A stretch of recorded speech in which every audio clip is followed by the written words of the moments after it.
خرم بھائی، جی آپ کو پتا ہے محرم کا مہینہ شروع ہو گیا؟ پھر کیا ہوا؟ محرم کا مہینہ شروع ہو گیا۔ آپ کو نہیں پتا اس میں کیا ہوا تھا؟ جو کچھ بھی ہوا ہو، اس میں میرا لینا دینا نہیں ہے۔ میں نے تو آج رات کو پارٹی رکھی ہے۔ ہیں؟ آپ کو شرم آنی چاہیے، کیسی باتیں کر رہے ہیں آپ؟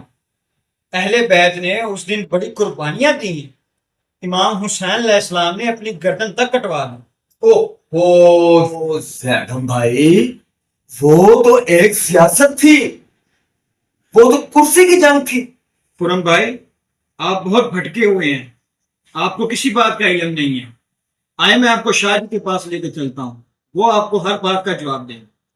میں آپ کے ساتھ جانے کے لیے تیار ہوں، باقی یہ دیکھ لینا میری پارٹی کا ٹائم نہ چلا جائے۔ نہیں نکلتا آپ کی پارٹی کا ٹائم، چلو میرے ساتھ۔ السلام علیکم شاہ جی۔ شاہ جی السلام علیکم۔ وعلیکم السلام، وعلیکم السلام۔ ہاں بھی برخودارو، کس سلسلے میں حاضر ہوئے ہو میرے پاس؟ شاہ جی، میں آپ کو یہ بتانا چاہتا ہوں کہ یہ میرا دوست ہے خرم، اس کو ذرا سمجھائیں کہ اس نے آج محرموں میں پارٹی رکھی ہوئی ہے، تو میں اسے بتا رہا تھا کہ کتنی چیزیں یہ غلط ہیں جو ہم لوگ ایسے کام کر رہے ہوتے ہیں محرموں میں، تو ذرا اس پہ تھوڑی سی روشنی ڈال دیں۔ کیوں خرم بیٹا؟ شاہ جی میں اپنی زندگی میں انجوائے کرنا چاہتا ہوں، یہ جو سی باتیں کر رہا ہے یہ میری سمجھ میں نہیں آ رہا۔ اتنی آسان سی بات ہے اور آپ کو سمجھ ہی نہیں آ رہی؟ جنگ تو کرسی کی تھی، پھر ہمیں مصیبت میں کیوں ڈالا؟ برخودارو، یہ کوئی چھوٹی بات نہیں ہے کہ کربلا کوئی بھی انسان آرام سے بول دے یا وہ یہ کہہ دے کہ مجھے کوئی پرواہ نہیں ہے، میں تو اپنے کام میں مشتعل ہوں۔ میرے بیٹو، جو کربلا ہے، اصل میں جو اسلام زندہ ہوا ہے وہ کربلا کے بعد ہی ہوا۔ جی یہ کہانیاں لوگوں نے خود سے بنائی۔ میں آپ کو بتاتا ہوں میرے بیٹو کہ آج سے 1400 سال پہلے ایک جابر حکمران آیا تھا، یزید جس کا نام تھا۔ اس نے بلا وجہ ہی لوگوں کو تنگ کرنا شروع کر دیا اور زبردستی اس کی بیعت لی گئی، اور جب وہ تختہ اقتدار میں آیا تو ہمارے امام حسین علیہ السلام نے اپنے ساتھیوں کے ساتھ اس کی بیعت کا انکار کر دیا۔ انہوں نے کہا کہ میں ایسے بندے کی کبھی بیعت نہیں کروں گا جس کے بارے میں ہمارے نبی اکرم صلی اللہ علیہ وسلم نے فرمایا کہ جو شخص اپنی ہی مطلب کہ اپنی ہی زندگی میں کوئی جانشین کھڑا کر دے اور لوگ اس کی بیعت کر لیں، اس کی بیعت نہ کرو، چھوڑ دو اس کو، تو میں کیوں اس کی بیعت کروں؟ تو اس جابر حکمران نے کیا کیا کہ اپنی ایک فوج تیار کی۔ اپنی ایک فوج تیار کرنے کے بعد اس نے امام حسین کو کوفہ میں جنگ کے لیے ایک سازش کے تحت بلوایا۔ کوفہ کے لوگوں نے خط لکھے، امام حسین کو کہا کہ ہم سب آپ سب کی بیعت کریں گے، اور جب وہ وہاں پہنچے تو کوفہ کے لوگ وہاں سے بھاگ گئے، اور امام حسین اپنے چند جو اہل بیت کے لوگ تھے، وہی نسل جو حضرت محمد صلی اللہ علیہ وسلم کی ساری بی بی فاطمہ اور تمام جو ہمارے مولا علی ہیں وہاں سے آگے چلی، وہی نسل وہاں پہنچی۔ ایک روایت کے مطابق 72 لوگ تھے وہاں پہ۔ یزید نے اپنا ایک جانشین بنا کے وہاں بھیجا، اپنا ایک کمانڈر وہاں بھیجا جس کا نام شیبل۔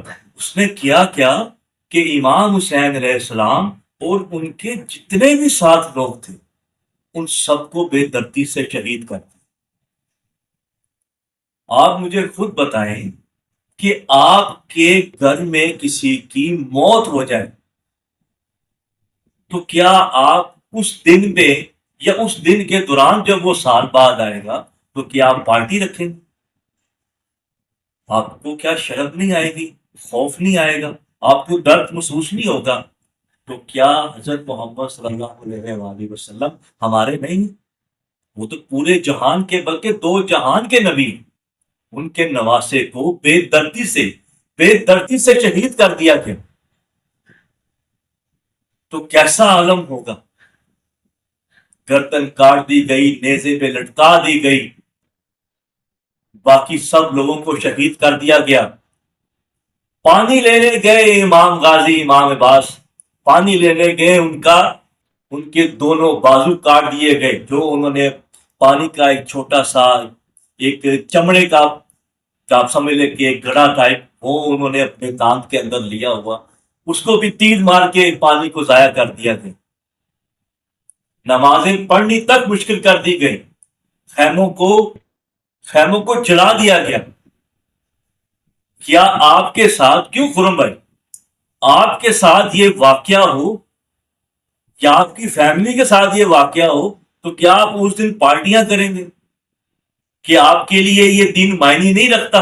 میں تو کتنا بھٹکا ہوا تھا، شکر ہے شاہ جی آپ نے میری آنکھیں کھول دی۔ خدا کا کچھ خوف کرے، اللہ کو جان دینی ہے۔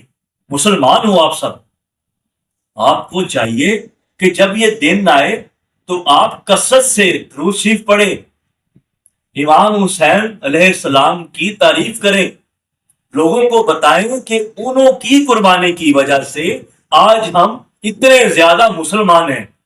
نہیں تو اگر آپ امیجن کریں، سوچیں کہ اگر اس وقت وہ شہید نہ ہوئے ہوتے، انہوں نے قربانی نہ دی ہوتی اور خدا نہ خواستہ اس یزید کی بیعت کر لی ہوتی تو اس وقت کیا حالات ہوتے؟